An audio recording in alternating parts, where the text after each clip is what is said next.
নমস্কার, আমি ঋতুপর্ণা। আজ আমি শুরু করব একটা স্পেশাল রেসিপি। তো চলুন শুরু করা যাক আজকের রেসিপি। আজকের রেসিপি গন্ধরাজ মাছ। এই রেসিপিটি খুব সহজে কম সময়ে বানানো যায়। আমি এখানে বড় ভেটকি মাছ থেকে 600 গ্রাম মতো মাছ কেটে নিয়েছি। তবে যে কোনো বড় রুই বা কাতলা মাছের পিস দিয়েও এই রান্নাটা খুব ভালো হয়। উপকরণ হিসেবে গন্ধরাজ লেবু, তার পাতা, আদা বাটা, গ্রেটেড টমেটো, কাঁচা লঙ্কা, পেঁয়াজ কুচি নিয়েছি। প্রথমে মাছগুলোতে নুন, হলুদ ও গন্ধরাজ লেবুর রস মাখিয়ে নিচ্ছি।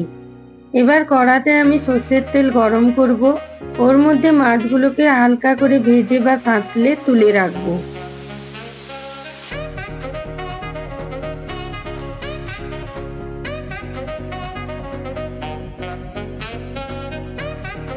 কড়াই মাছ ভাজার তেল ও বাকি তেল দিয়ে পেঁয়াজ কুচিগুলো দিয়ে দেব।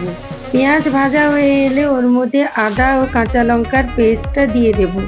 মশলাগুলো হালকা নেড়ে নিয়ে ওর মধ্যে গ্রেটেড টমেটো ও পরিমাণ মতো নুন দিয়ে কম আঁচে কষতে থাকবো। টমেটো নরম হয়ে মশলা কষে তেল ছেড়ে এলে 1 টেবিল স্পুন হলুদ গুঁড়ো, 1 টেবিল স্পুন কাশ্মীরি লঙ্কা গুঁড়ো, 1/2 টেবিল স্পুন জিরে গুঁড়ো ও 1/2 টেবিল স্পুন ধনে গুঁড়ো দিয়ে দেব। 1/2 টেবিল স্পুন মতো চিনি দিচ্ছি। নুন মিষ্টিটা যে যার স্বাদ অনুযায়ী দেবেন। অল্প পরিমাণ উষ্ণ গরম জল দিয়ে মশলাটাকে কষবো।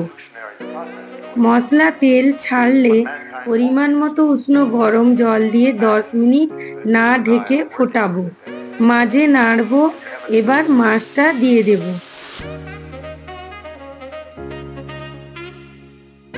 নামানোর ঠিক আগে আগেই গন্ধরাজ লেবুর খোসার সবুজ অংশ একটু ঘষে দিয়ে দেব। সাদা অংশ দেওয়া যাবে না, তেতো লাগবে। লেবুর খোসা বা জেস্ট দিয়ে ফোটালে কিন্তু তেতো লাগবে, তাই তাড়াতাড়ি নামাতে হবে। রেডি আমার গন্ধরাজ মাছ বা গন্ধরাজ ভেটকি। এবার একটি পরিবেশনের পাত্রে মাছ ঢেলে ওপরে লেবু পাতা দিয়ে ঢেকে দেব।